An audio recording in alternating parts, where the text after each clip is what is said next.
nosaltres, per no per ser una miqueta més diferents, parlem del punt 7, senyor regidor, perquè sap que ja en vam comentar una mica a la comissió informativa i li dèiem, no, que com és que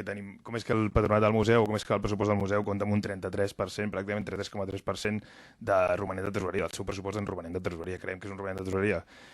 elevat, quan tots els grups d'aquest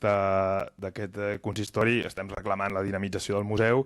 i creiem que en aquestes condicions econòmiques valdria la pena poder tirar endavant alguna iniciativa i com sap, perquè ho hem parlat també de les negociacions de pressupostos i de més, tornem a recordar la demanda d'intentar desenvolupar un espai d'interpretació de la memòria històrica a través de l'art al museu i que sigui un espai de forma permanent per precisament algunes de les coses que s'han comentat avui amb les mades de la ciutat. No, jo no li deia transformar el romanent de tresoreria en despesa permanent, sinó que invertir per dinamitzar el museu perquè es generin més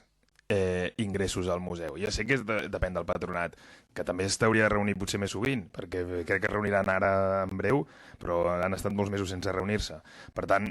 jo no li estic dient de convertir aquest romanent de tresoreria o carregar al museu d'una despesa més, sinó de dinamitzar-lo precisament perquè generin més ingressos, perquè hi vagi més gent i perquè sigui més autosostenible, com estem demanant en altres empreses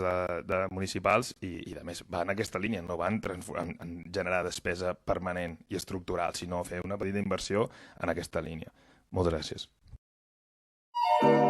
Granollers Primàries.